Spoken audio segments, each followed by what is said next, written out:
Hello, everyone. This is Nayiri from Low Carb and Fasting. Our guest today is a licensed pharmacist with a doctorate degree in pharmacy, obviously from the University of South Carolina. He's an author, public speaker, and improv comedian.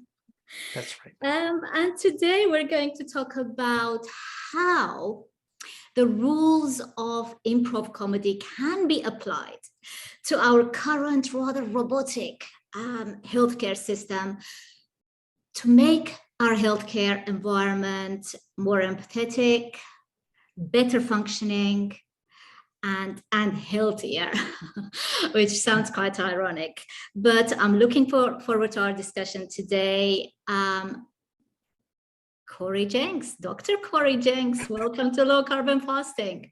Thank you so much for having me. I'm excited to share the book, share the lessons, and whatever we cover, we're going to have some fun doing it. And I like your thoughts and your plans for what we need to do to fix healthcare, because that's why I wrote this book, so that we could try to chip away at, as you say, the very robotic healthcare system that many of us find ourselves in. And if you're listening or watching on this channel, you have gone outside the robotic world of our traditional healthcare system to take care of your own health, which is both empowering and sad to me, but empowering to you. So, Dr. Jenks, I'm going to call you Corey, and you don't mind that, right? You prefer that?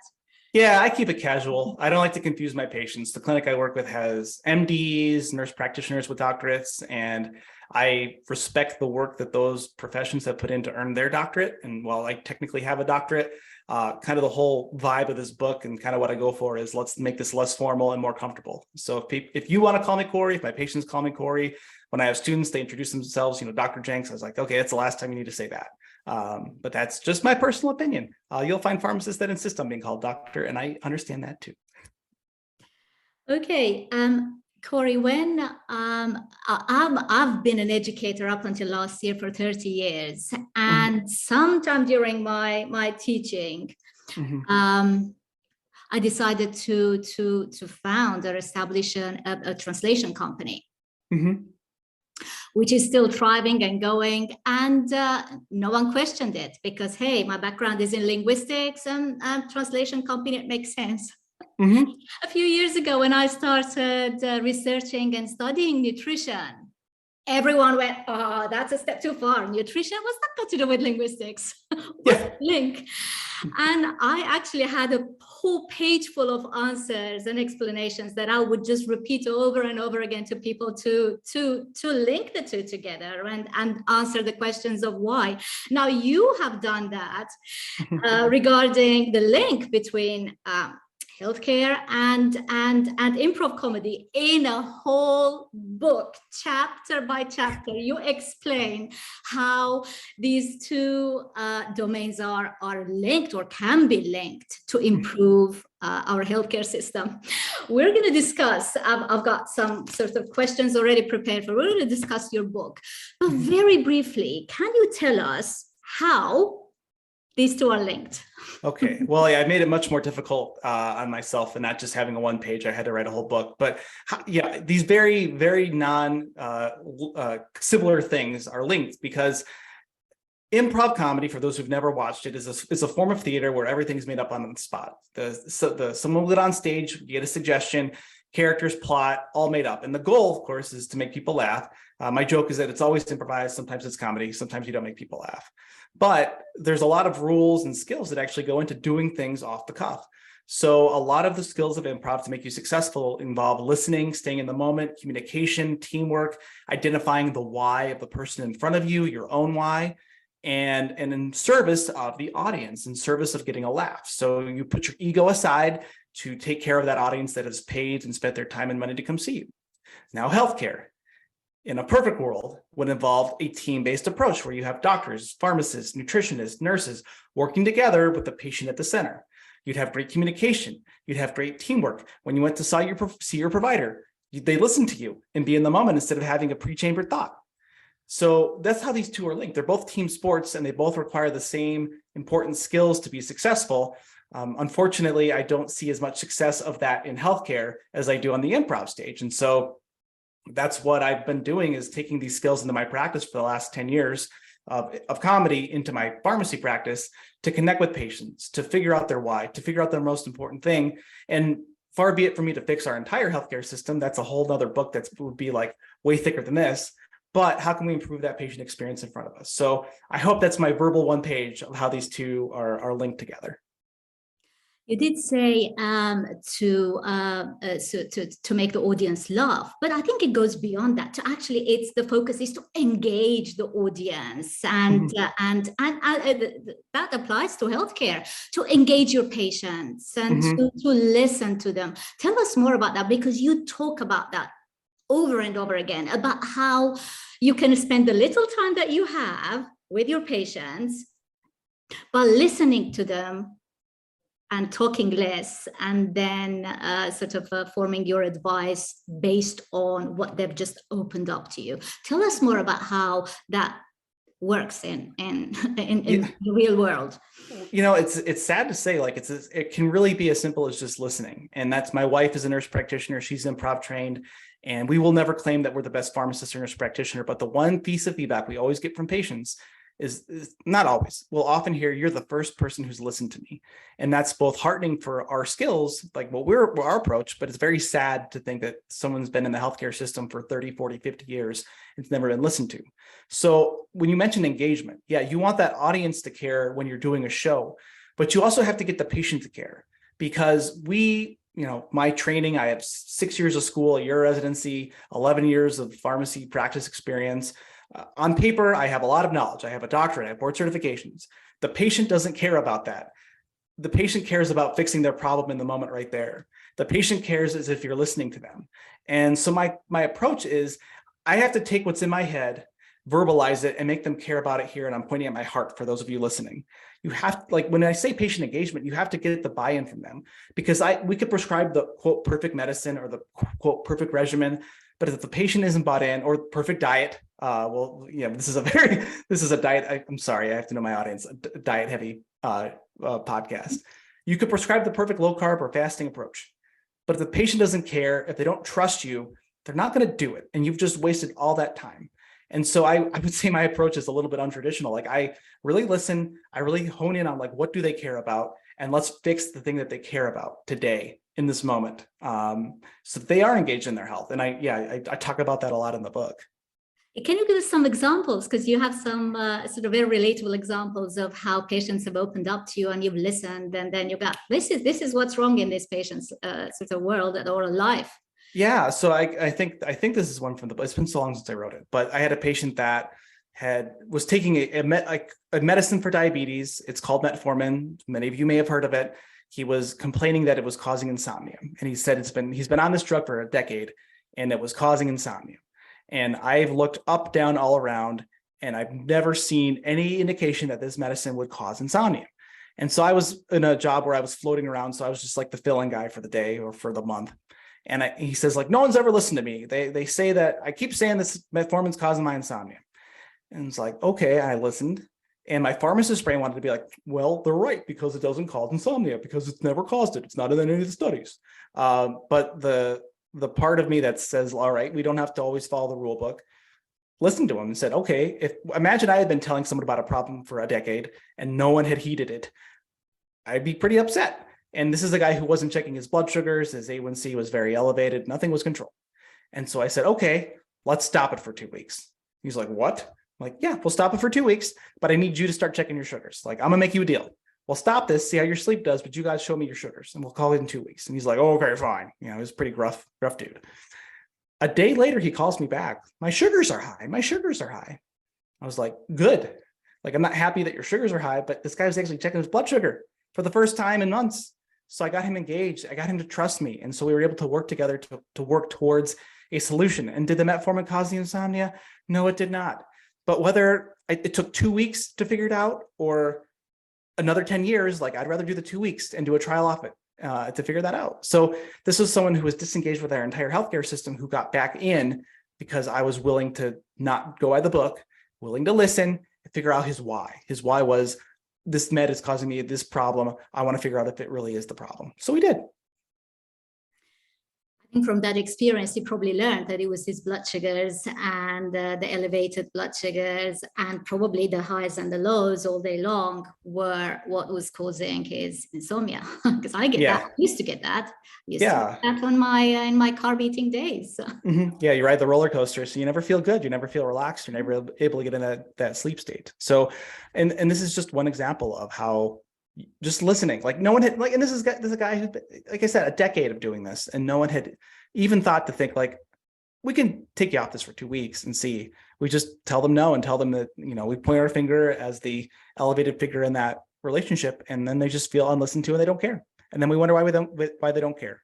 It's because they just, you know, haven't been heard. Or in the book, you that example was in the book, by the way. Okay, good. My memory is not fading too fast. It was in the book. I mean, you do describe the current healthcare system as a system that's based on one guideline after another, and you describe how a lot of healthcare professionals are spending a lot of time that they should dedicate to patients, but not a lot of time to actually filling in forms because they're the rules. It's the current system. You say it just goes, it's an indifferent healthcare system. I think this is your word, and it just works like a machine. So you're not a person to be listened to. You're another number. And although your experience or your descriptions are based on the United States healthcare system, it's exactly the same in most of the Western world. I'm from the UK.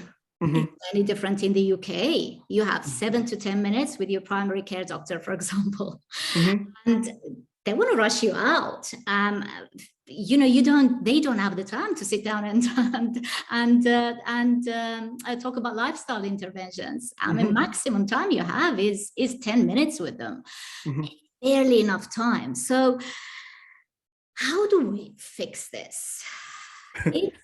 When you're so short of time, how do we fix this? I know the listening part is important. And you talk about empathy as well. So what else can we do? I think getting to the root of like what's most important as quickly as possible. So when you have 7 to 10 minutes as a provider, and I'm sure you might have experienced it, I've experienced it, you go in to talk to your doctor, your nurse prac, whatever, your pharmacist, I'll pick on us too. And you have this thing that's been bothering you for a long time and you're really worried about it. You don't know what it might be. And as soon as you start talking, you can tell they've already decided what their answer is. Like they already have that answer chambered. And so I understand the crunch of time. And so you're ready to spit out the rote answer. But I think that the way we can go about fixing each individual experience is you might be more valuable if you take that first of your 7 minutes, instead of just like wham, bam, getting to your point, give a minute, say, we have a very state the obvious, like we don't have much time. I need you to tell me exactly what your concern is right now, as quickly and succinctly as possible. Like as a provider, set the stage for them, set the patient up for success, tell them, like, don't pretend that we have an hour and we can sit here and gab all day. And I also I'll say this too, is like, I hate that I don't have much time with you. I wish we could talk longer, but we don't. So I need you to get right to the point. And so we acknowledge reality. This is what improvisers do. We say yes to reality. The other thing we do is we don't argue on stage. Everyone thinks great comedy is arguing. I always turn the argument towards the man. So like, instead of being angry at me for giving him 7 minutes, I'll say, I hate that I only get 7 minutes with you. It's unfair. Right into everyone you can. But right now, what we can do is you give me everything you can in a minute to a minute and a half so I can solve your problem the best I can. So we acknowledge reality. We turn the evil isn't the provider. Like, we don't want to get 10 minutes. We want an hour. But this is our reality. So you get right to the point. The patient is set up for success because they realize I don't have much time to just monkey around and talk around the issue. Like, get right to the point so that we can solve the most important thing today. I can see how that works because I've done without obviously knowing any of the rules of improv comedy, I've done the same, or I used to do the same as an educator, just telling the my students, look, I mean, these are the rules. I have to stick to them too. I don't necessarily like those rules, but I'd rather on a hot day, I'd rather come to teach you in a pair of shorts. But I have to stick to rules. Yeah. So you have to stick to the same rules too. So we're all part of the same same sort of boat, if you like. We're all in the same boat. So you mentioned the two key words that the healthcare system can adopt from improv comedy. And one is yes, and one is and. Tell us more about those two words that are used in improv comedy, but we can incorporate them into our healthcare. Yeah, I think you see yes and in my book about 1 million times.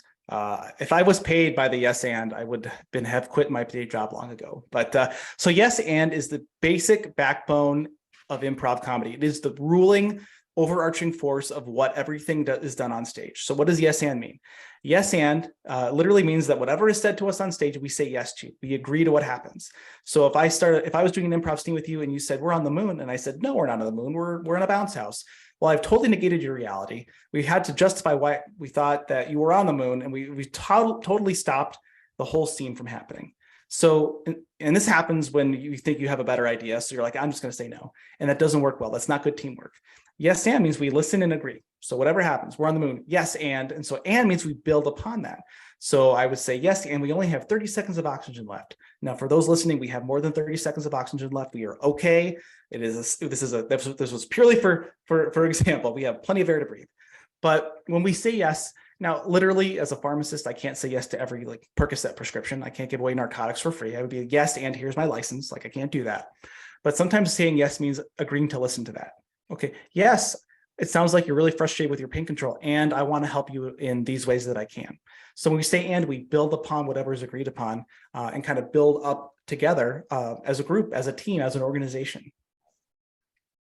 And the default in healthcare is often no. So the reason that I really dug improv when I started this 10 years ago was that having practiced for a year in a world of no, I got to go to this place for an hour, 2.5 hours a week, where it was just like yes to everything. And it's like liberating. To me, it's turned like, it's great for healthcare. It's great for improv. And it's really turned into a life philosophy where I've said yes to more things, and doors have opened and experiences have been had that I wouldn't have done if I wouldn't have been willing to say yes to more things. It's interesting. You actually signed my copy of the book with yes, and at the end. The two keywords, but you can't say yes to every request a patient approaches you with. How do you tackle that? You're correct, and I think I alluded to that. I think again, this might be from the book, but I had a patient request a prostate exam from me, and I am a pharmacist because I didn't want to deal with fluids or holes, and I still wanted to work in healthcare. So that was my justification. And so I was seeing him for diabetes, and so if I want to, I can't be like, no. Well, I wanted to. I was absolutely not going to give him a prostate exam. And it was because he wanted to get another medicine that was required to have had a prostate exam. The details need not matter. But I said yes without saying yes. So I agreed to listen to his concerns. I said, yes, I could give you a prostate exam, and you wouldn't like it, and I wouldn't like it, and you wouldn't get what you want. So when you check out, you can set up an appointment for that thing that you want, and let's focus on your blood sugars today. And so that was a way of saying yes oftentimes literally doesn't mean saying yes. It means saying yes to listening, saying yes to being heard. I was saying yes so that he felt heard, and that took care of that situation. Again, someone comes to my counter with a script for 1,000 oxycodones. I can't be like, oh yes, here's 1,000. I won't ask any questions, but I can say, yeah, it looks like you're in a lot of pain and you have a lot going on, and it's going to be really hard for me to fill all of this. Tell me more what's going on, because if someone's coming to you with that, then there's something deeper that we need to investigate and figure out. And that's how you can get from this perceived no to at least being heard. And again, in my experience, patients are extremely forgiving when you listen, and even if you can't give them what they want. I had experiences last week. I'm in a new job. My boss was out of town. I was covering all of his voicemails, and I would call and they'd be upset that it wasn't the guy they liked. It's a new guy. And I'd say, I don't know. I mean, I've been on this job for like 2 weeks. Like, I literally don't know what to do to help you. I'm sorry. I just wanted to call to let you know so you weren't wondering. Call back next week when this guy's back. He will be much more effective at helping you. And they're like, really appreciate the call back. Because I think so many of us in healthcare have sat waiting for weeks on things, and just communicate. That's all we ask. Mm-hmm. You mentioned human connection and empathy. And in fact, you have a good detailed definition of empathy as opposed to sympathy in the book. Tell us more about the human connection and empathy versus sympathy. Yeah, so sympathy is when you feel bad for someone, and empathy is when you kind of put yourself in their shoes and you feel what they're feeling. And one of the big tenets of improvisation is to find a why. So when I'm doing a scene, there's no possible way that, as if I come out on stage and start as a character, that I could have memorized this person's entire life story. But if I have a strong why, like, I want you to notice my new haircut, everything I say or do is filtered through that why. So with patients, if you can identify what their whys are, and for me, working in the world of chronic diseases, as people age, like, I don't want to be on medicines. Everything's filtered through that. I want to be able to keep up with my grandkids. I want to be able to breathe, quitting smoking. So when you're able to figure out what they care about, then you can connect with them. Like, for some people, an A1C is literally just a number. But when I say, like, if your A1C comes down 4%, you don't have to do an insulin shot every day. Like, they care about that. The numbers are numbers, but they care about not having to poke themselves every day. So that's part of it. And then that human connection. So I find in a lot of my patient conversations, I spend less time discussing the nuts and bolts of drugs and more about the nuts and bolts of their lives. How are the grandkids? What's the garden doing? Are the trees coming in? How's your dog? I know they were at the vet last time. Like, show them that they are a human and not just a number or a cog. And in the course of this conversation, when you connect with them as a human, you take care of that medical business too. In the context of, oh, your dog's feeling better. Have you been out walking? Like, I weave that in. Oh, you had a grandkid who turned 5. Did you have any cake at the party? Oh, you stayed away from the cake this time. Great. And it's like, they have people that are like, 15 grandkids. I'm like, you'll be eating cake every week then. So we need to figure out a plan, right?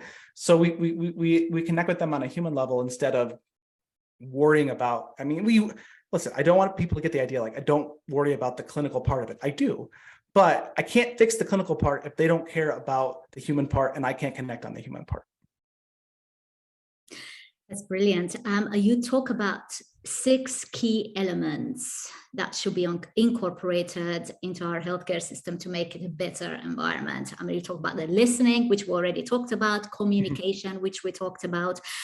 Now the rest of it, teamwork is something else which we did talk about, because just like in improv comedy, teamwork is important in the healthcare too. Now the other 3 are mindfulness, resilience, and flexibility. Why don't we start with mindfulness? What are we talking about here? I think mindfulness really is just being in the moment and feeling the moment of what's going on. I know I'm American here with my baseball cap on. So there's a guy that's by the name of Joe Madden, who was the manager of the Chicago Cubs. And he has a wonderful quote called "Remember the heartbeat." So it's something he's told his players before, where you want to be in that moment, feel how you're feeling in that moment. And so I think that when you're with a patient, you really want to feel what's going on in that moment. Is your heart rate going up? Are they making you nervous? Are you making them nervous? Understand the situation, read their body language. Really being aware of what's going on instead of just going through the check boxes and the motions. And this is something I see a lot when I'm training students or pharmacy residents, is that they have this checklist of things that they just like got to get done because that's what we've been taught they have to do. And the patient will say something that, like, there's this is like a red flag. And they're just like, okay, we'll keep going down the checklist. And so if you're really mindful of the moment, mindful of how that patient is communicating, what they're saying, how they're saying it, how you're feeling, because we can have, as a provider, we can have biases, we can have bad days. Like this whole week I've had like a weird ear thing. So like, I know I've been like in discomfort while trying to work through and work with patients. Like, I know this is affecting me. So I'm doing my best to be mindful of it. Like I tell the patient, like, I have cotton in my ear because my ear hurts. I'm sorry. So they're not like wondering what is wrong with this guy, a crazy guy. So really being mindful of how your language is being perceived when you say something, how they react to it, and then making sure that if you say something that they like jump back at that you didn't mean for them to do. Like explain it, like, oh, it sounds like I made you uncomfortable, or that was a little bit scary. Here's why I want you to relax a little bit. Mm-hmm. Mm-hmm. Mm-hmm. You describe, I think, one scene when you were doing your improv comedy on stage, and how a challenging situation, you'd invited someone from the audience to stage to participate in the act, and this person didn't know any English. And so how I think the leader or the director of your comedy sort of band turned that challenging situation or the problem into a gift. Yes. Yeah, I remember this. So yeah, we were Why don't you tell that story to our audience, and how that can be applied in our healthcare system? Yeah. So this was a long time ago when I was in my infancy of doing improv, and we were doing what's called a jam, which means like we have our improv group, and then we let people come on stage and play along because it's fun. Like improv is play, it's fun. And we had someone come on stage, we're doing a scene, and we realized that they did not speak any English, but we're doing a scene and they just start yelling and screaming. I don't know the accent, I don't know the language. And so the one of the people on stage had been doing this for a while. And so she was really good, really experienced, really professional at it. A lot of us have been doing this maybe a year, maybe. So we all kind of like get that like look in our like deer in headlights look, like, oh no, what do we do? But the person on stage was like, oh, okay, so this person will never be able to engage with us in like a conversation in English. So she said, oh my gosh, you're the best hype man this group has ever had. Keep it going.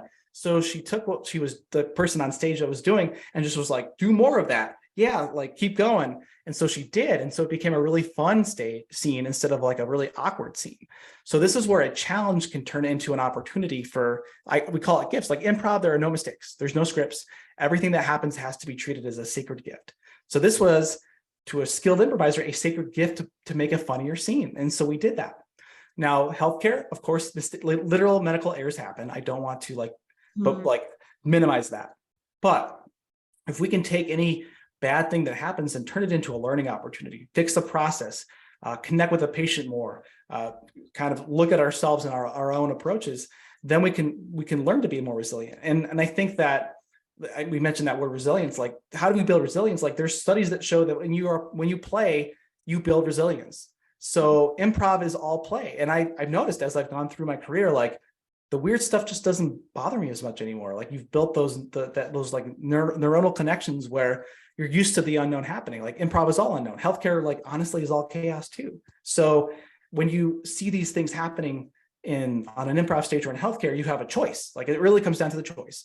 Do I want to be angry about it, or will I use it as fuel to improve the situation, the patient, the outcome, whatever that might be? Do you remember your grandfather's story that you share in the book? There's two. I think there's two in there. There are two. Why don't you share at least one of them, or both, if you so wish, with our audience? Because I like the stories. Okay. Well, you know what? I love both grandpas. I can't leave one out. So I'll start with my mom's dad. And this was a guy who, and I can tell the part about the yes and part, or his experience with his healthcare, or both. Which, well, anyway, so both. Yeah. So the world of yes and. So back in 2001, my grandmother passed away, and my grandfather was now living by himself in an assisted living, and we told him, hey, we'll get you a computer. And he said, I could never learn that. It would be a foreign language to me, which you might have been able to help with. But anyway, I don't want to do it. I'm like, well, Papa, you can follow the Cubs on it. We're big Cub baseball fans. He's like, I could never do that. Well, you could, Corey's going away to college soon. You could email with him. I could never figure that out. You could bet online. He's like, I'll try. So he finally said yes to it. And it actually turned into a really cool experience where when I went away to college, we'd email each other because he was able to connect. And I wrote a blog for our university, so we would read that. So it was a way to stay connected. So this is an example of saying yes to something uncomfortable was a real benefit. It opened up a whole world to him. And I have emails from him now that he's passed away over 10 years ago, but I can go back and read his emails because he emailed me. So that's kind of a cool thing because he said, yes, I have this piece of him to hold on to. Now, getting into the healthcare world.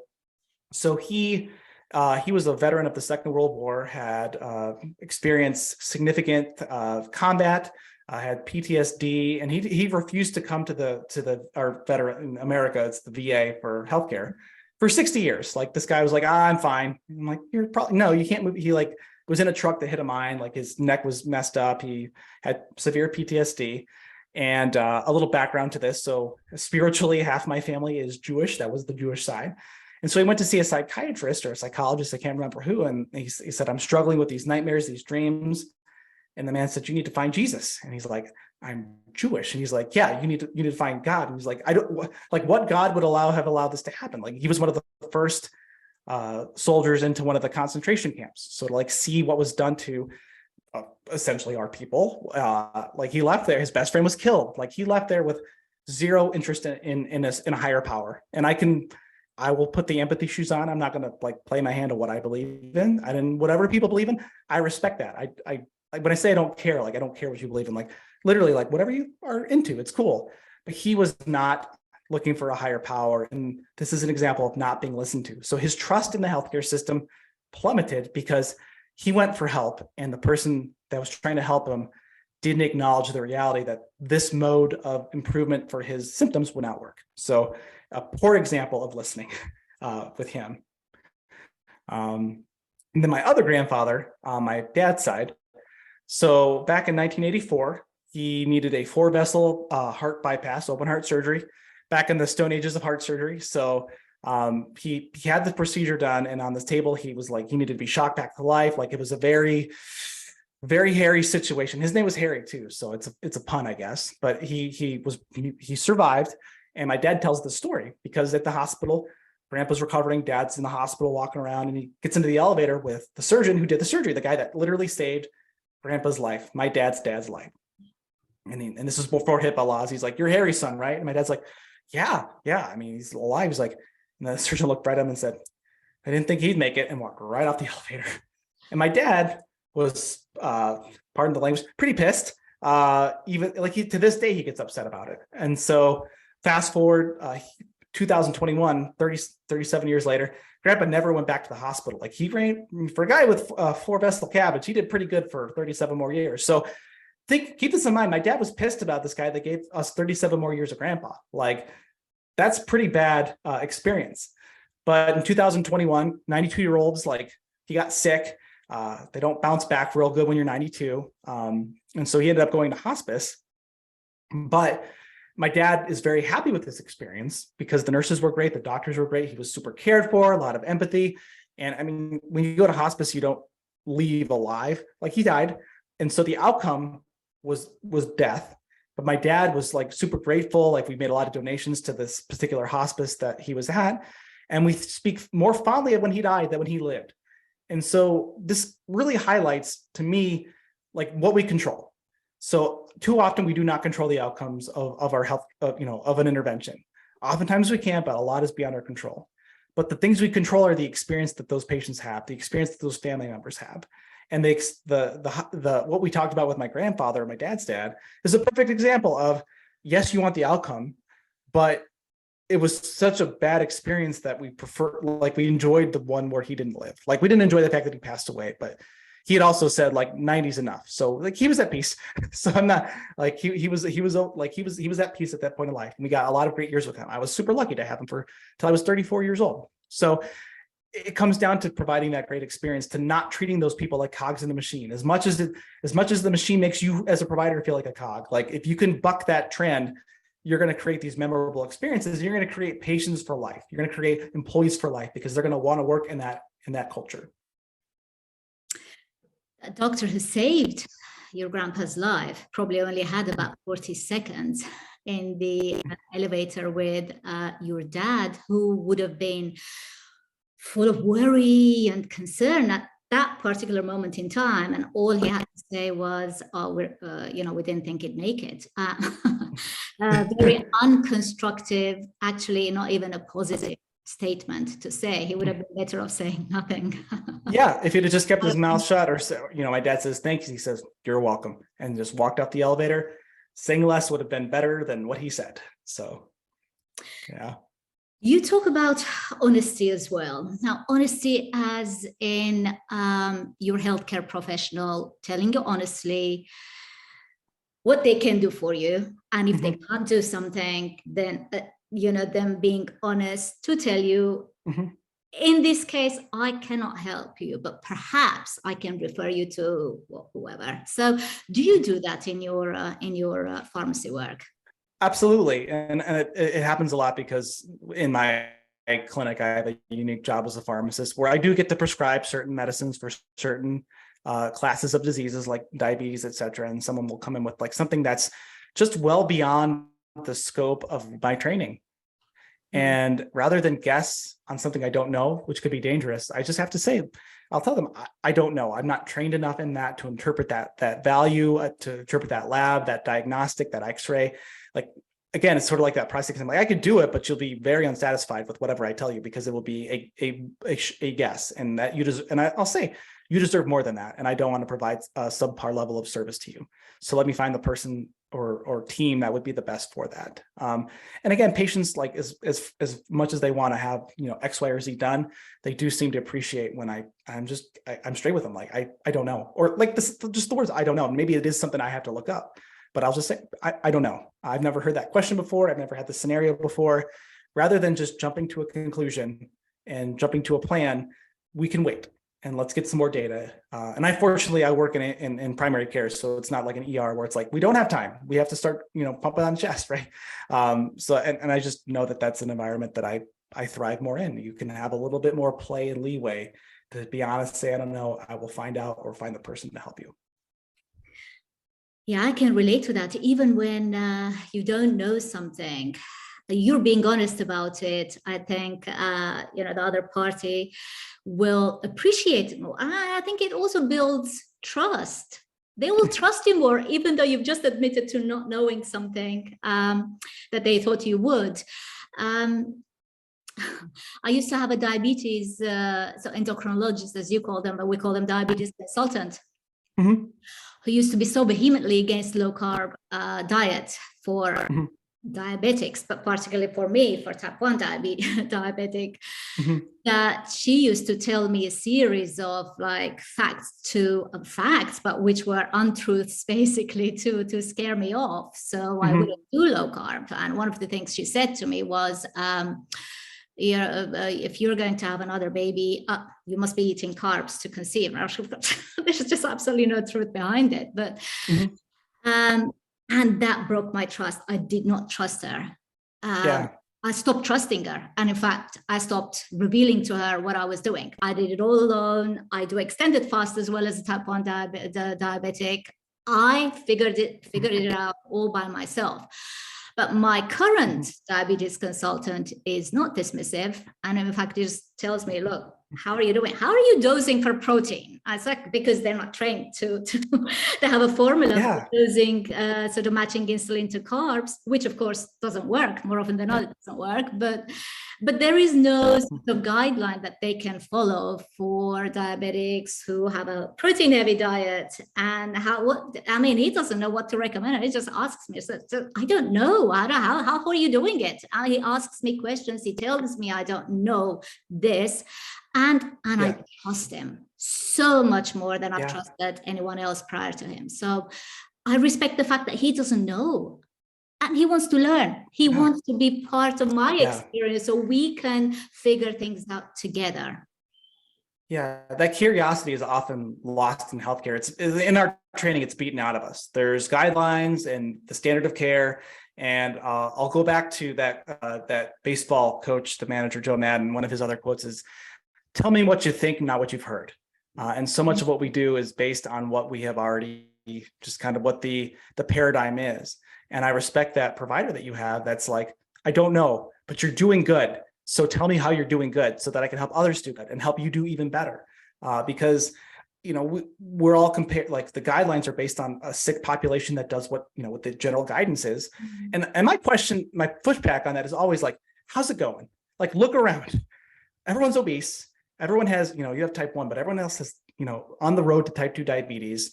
So if the current standard of care is bad, and by evidence it is, how much worse off are we like trying something different for a few weeks? But again, I'll put my empathy hat on here and say, but I understand where those other ones are coming from, where their pushback is, where the incentives are for being a provider, where the possible consequences are if you don't follow the standard of care. Like, I'm not saying their behavior is appropriate, but it's definitely understandable. So I don't begrudge them. As a patient, you're going to be pissed because you're not seen, heard, and understood. But as a fellow provider, like, I don't agree with them, but I know why. And it just sucks because, again, it's a healthcare system that's bigger than this book can fix. Corey, you've mentioned, in fact, these are your phrases: embrace uncertainty in your profession, and tackle the unpredictable.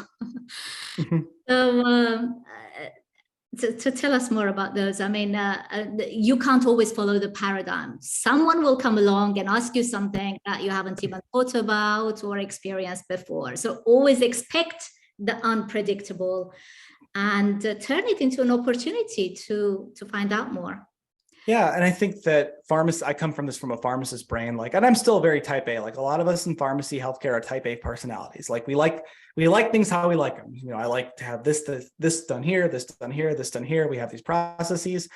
The problem becomes when a process is too complex, or there's a part of the process that's like a bottleneck for everything else. And that messes up, like, your whole day is messed up. And so, as you said, someone's going to ask something you don't expect. And so rather than trying to shield, I think a lot of times we try to shield ourselves from the uncertain. I just have sort of given up, and improvisers embrace it. Like, everything we do is unknown. And so healthcare, like, I equate it to like a sporting event. Like, every sport has like a time, except for baseball, like a time limit, rules.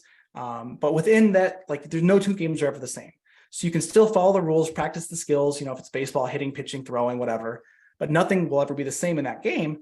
But if you can have these skills down, if they have that mental ability to be flexible, to be in the moment, you can embrace whatever comes, and you're sort of sitting like in like a neutral stance, ready for whatever comes, instead of like in this rigid stance, hoping that it stays the same, because it won't.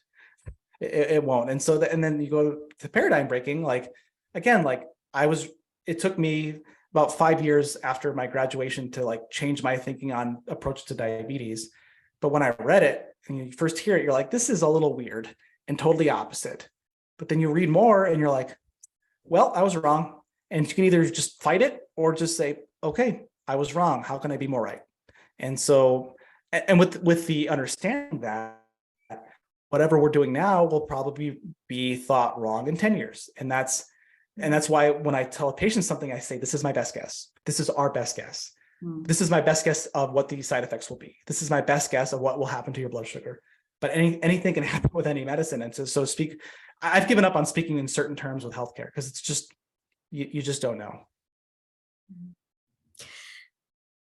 When it comes to health, I think there is a lot more we don't know than we definitely do know. But there's nothing stopping us from learning and experimenting and seeing how we feel. So my next question is about low carb and fasting. I mean, our channel is called Low Carb and Fasting. Yeah, let's do it. Both of these are actually lifestyle interventions, and which healthcare professionals quite often combine with necessary medication to help a patient. Do you use these lifestyle interventions, fasting or low carb or both, with medication to help your patients? Yeah. And so my approach is always this, and especially I see the majority of what I see is type 2 diabetes. So my first intervention is always, and I'm in a new clinic, so I'm developing rapport with new patients. My first thing I talk about and hone in on for every patient that it's appropriate is diet. Like, I have some patients that are elderly, they don't have teeth, they have dementia, and all they can do is like eat pudding. I'm like, okay, we're going to just use what we need to do, because there's just no changing what you're doing. And that's okay. But the majority of the patients I see, I do discuss the most evidence-based approach to diet for type 2 diabetes, which is a low carb approach. And that's what I tell them. I give them the three options. I ask them, do you want to reverse your diabetes? And they're like, oh yeah, but no one's ever said I could. So, okay, we could cut your stomach out, bariatric surgery. We could starve you with a low calorie diet, or we could try this low carb thing. And generally they're like, the first two sound terrible, and the third is going to be a little painful too. And I'm like, okay, well, let's make it less painful. So I do go through, and for me, like, I try to, before we start a new med, I want to give them a chance to get to control it more with diet before we need to escalate therapy. So that's what I'll do with low carb. And then fasting, I haven't had a chance, like my previous job, I definitely didn't really have the freedom to do that. This new one, it's more of when someone says, I'm not hungry in the morning, but I eat because I've been told I have to. I'm like, try not doing that. Like, listen to your body. Like, if you're not hungry for breakfast, don't eat it. Just make sure you're getting enough protein, throughout the day at your other, lunch and dinner. Like, that's the one thing that I'll emphasize. So it's less of like, I'm not comfortable yet doing any sort of extended fasting, but like just the time restricted eating, like, can be really powerful. And for patients that are looking to lose weight and improve their sugars, come off meds, I'll say, like, anyone who's like, I don't like breakfast, I say, okay, try not eating it. See how you feel. And then I approach with, depending on the meds they're on, we make an appropriate approach of how can we safely do this so that we're not causing dangerous hypoglycemia or whatever that might be. Mm-hmm. So, but then there are a lot of patients do need medicines. I work in a kind of a low income area, so the resources for food isn't great. And so much of this is like, I can't write a prescription for a better environment at home. Like, if there's social, if there's monetary stress, social stress, familial stress, like, I get it. So we do the best we can. Like, the previous job I had was a homeless clinic. So like, if you have food, you're succeeding. So there's only so much intervention I could do before we say, okay, your sugar's 350. We need to do something. But for a lot of people who come in whose sugars have been high for a while, like relatively high, I'm like, what's another 3 weeks? Can you give me 3 weeks before we feel like we need to escalate? And I feel like I'm crazy because I look at like all the other people I work with and it's like, well, their sugar was a little bit high today, up the insulin. I'm like, give it a week, give it 2 weeks. So it's hard. It's interesting when you're in this environment, it's hard to stand your ground and not just titrate up meds, but that's what I do. I do mostly low carb, a little bit of like, if their body's telling them not to eat, a little bit of time restricted eating, but those are my approaches. Yeah, when it comes to fasting, this is what happens. I mean, it just comes naturally to most of us. I mean, you suddenly don't crave food 3 or 4 times a day. So you start naturally cutting out at least one meal in the day. This is how it starts. I mean, this is how I started intermittent fasting 22 years ago. The year 2000. I always joke that, the last time I had a morning meal was the year 1999. Haven't had a morning meal. That's how you partied. 22 years, but only because I didn't know anything about it. No one advised me to. In fact, they advised me not to, not to do not eating because it would be dangerous for my diabetes. I just decided, hey, I'm taking morning insulin, bolus insulin. I just won't take it and I won't eat it. Probably because this was prior to CGM 22 years ago. Yeah. Probably because I was waking up with high blood sugars. And the last thing I would want to do with elevated blood sugars was just eat. I just didn't fancy food first thing in the morning. So I decided not to take my insulin and not to eat. I mean, of course, this is medical advice, but it just comes naturally, I think, intermittent fasting for most of us. Knowing the science now, I think it's okay if you're having 3 meals, as long as you're not eating every 2 hours, 9 small meals all day long. Yeah, we're not meant to graze like cows. Cows are big for a reason. They graze all day. We don't need to, like, the only caveat I'll throw in there is, like, I have a 2 and a 4-year-old and they're in a super growth phase of life and they eat all day long. And if they don't, they turn into little monsters. So like, don't try to intermittent fast your kids, everybody, because they will turn into very mean little kids. So there's always a little exception there. But yeah, most of us, we don't. Like, I sit at a desk all day. Why do I need to be shoving energy into my face? I don't. So and I try to undo that with as much exercise as I can. But yeah, and I think that it's interesting, this idea of intermittent fasting. I've done a few talks on it to other pharmacists, and this wild idea of it, like, even only eating 3 meals a day is like foreign to us because we assume we need to be snacking all day. But like in the 1970s, the average number of meals a day was 3 meals a day. And they've done studies where isocalorically, isomacronutriently, like 3 versus 6 meals a day, 3 meals a day, lost weight, lowered blood sugar. So you don't even have to do intermittent fasting. You just have to stop grazing all day. And that's the point I try to make, is like, people are like, well, I have to, go a week without eating. Just go an afternoon without eating, and then go a mid-morning without eating, and then see where it can take you. Yeah, when you mentioned your kids, for example, your kids are still growing. They're energetic. They're probably all over. I mean, the 2-year-old would be, I can imagine a 2-year-old all day long being active on the floor, crawling, jumping up and down, and and they're growing. So they need those calories. We don't. We're not growing. We're growing older. No, we are not. We're growing older. Yeah, exactly. We just want to maintain our strength and our health as long as we can, right? Maintain that quality of life as long as we can. And so, and going back to that empathy and like weight loss. So like I had a patient the other day that had lost 10 pounds. And I said, go pick up a 10-pound dumbbell and walk around with that. Like that's 10 less pounds you're lugging around. You're going to feel less tired. And so I think that kind of coming full circle with this empathy thing with low carb fasting, we tell patients you got to move more. It's like, they're 250 pounds. Like I walk around with a 45-pound rucksack and I'm like, this is heavy. And so that puts me up a bit over like 215, like add another 45 or 35 pounds of this. Like that's hard to move around. So it's a tough thing to get out of, and that's why I tell patients to pull the diet lever first as much as possible and move as much as they comfortably can. But it goes back to empathizing. Like it's easy for a skinny doctor to tell someone who's overweight to move more, but like, and if you've never been overweight, and I've been overweight, so I tell patients like, this is not how it's always been. I promise you, I was a chubby kid and teenager. So it takes work, and it takes that, I'll tell them like, you ever eat a whole bag of chips and really don't like yourself? Me too. And they're like, okay, like, I'm like, it's not you. And so making this about that connection, engaging them. Like I'm not on high telling you stop eating Doritos.